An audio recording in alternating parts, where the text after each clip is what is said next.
Hello, this is a little video tutorial to show you how to do a corner I-cord cast on. So this is something that I've used in a couple of designs. So this is my Winter Lights shawl, and this one is my Hecate shawl, which was in Pom Pom Quarterly, I think about 3 years ago. So this is handy for if you're doing a side-to-side design and it's got a corner and it's got an I-cord. Okay, and this kind of cast on just helps to make this a point. So if you're doing a top-down shawl with an I-cord, you would do a kind of a tab, an I-cord tab cast on along the top to make a flat edge. Well, this is to make a corner. And the way that's done is just by adding a yarn over in the middle of the picked up stitches. So I have cast on 3 stitches here. So I'm just using some really chunky yarn so that you can see what I'm doing. And yeah, that's the right way around. So I'm going to knit a little I-cord just by knitting 3 stitches and then passing them back across.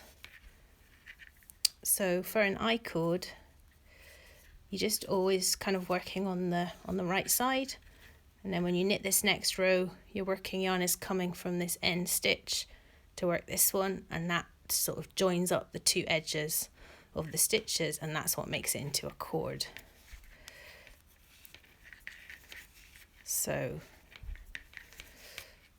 and then you just slip them back across and do it again.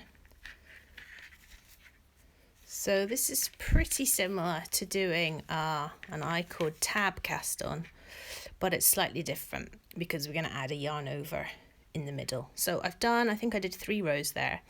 Okay, and then I'm going to, usually with a tab cast on, it asks you to turn your work 90 degrees, which means just doing this.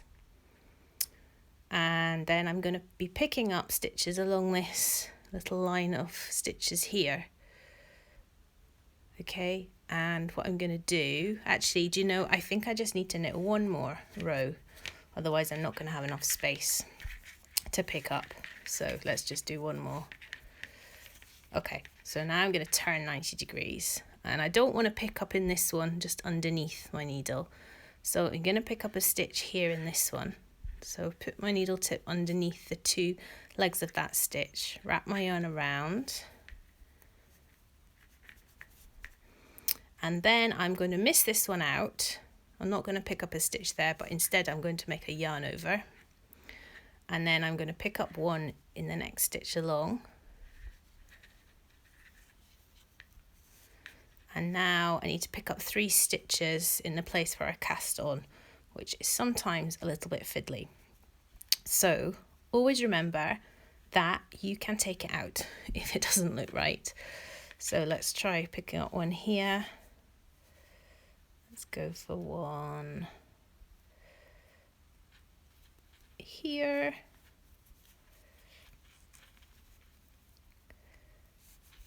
And then let's go under there, pick up another one, and try not to knit with my tail. Okay, so now I have got the 3 stitches that I started my I-cord with. I've got 1 picked up along the edge of the I-cord, I've got a yarn over, I've got another picked up one, and then I've got 3 picked up in the cast on edge. So I've got 9 stitches altogether, and then I'm just going to work my wrong side row. So I'm actually going to slip the first 3. So with an I-cord edging, you only work the stitches once every 2 rows. So I'm going to slip the first 3 stitches and not work them again, and then I'm going to purl the middle 3. Your pattern was telling you to do, and then I'm going to purl these last 3 as well. Okay, so now when I turn it round, you can see I've got a yarn over here in the middle, and obviously here it looks much bigger because this is big super bulky yarn and size 10mm needles, so it's much more obvious. But in a 4-ply weight yarn, like this one, it's really not noticeable. It's there, but unless I stick my finger through it, you don't see it. So that creates the point for the corner. And then you would just keep working. Another thing that quite often people find when they're working an I-cord is, I'm just going to slip these three, is that the I-cord edge is a bit tight. So a way that you can stop that happening, actually I'm going to just do a little yarn over here, we increase, is to, if you add a little yarn over in between the I-cord stitches. So here's my 3 edge I-cord stitches.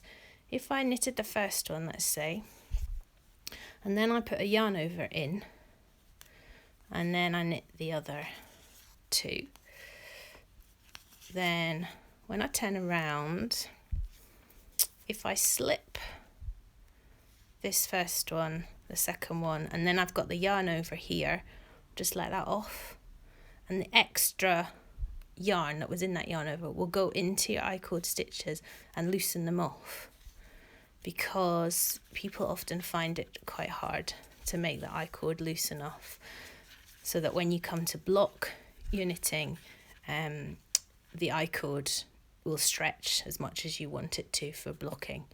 Now I'm at these last 3, so these are getting purled, so I'll just purl the first one, and then I'll make this extra yarn over and purl the second 2, and then when I come to slip them on the next row, I'll just drop the yarn over off, and that will give a little bit of extra fabric to my I-cord stitches, and that will loosen them off there. So let me just finish this row, and then I'll show you how the corner I-cord cast on looks, because you don't always see how it looks when it's right up close to the needles. So there we go. So you can see that adding that yarn over there in the middle of what was really a kind of I-cord tab cast on has helped to create this point here, which is great for a side-to-side shawl. The Winter Lights pattern is available via my website, Maddie Harvey Designs, and the Hecate pattern is still available with Pom Pom magazine. I think it was autumn 2018. And the website is maddieharveydesigns.com.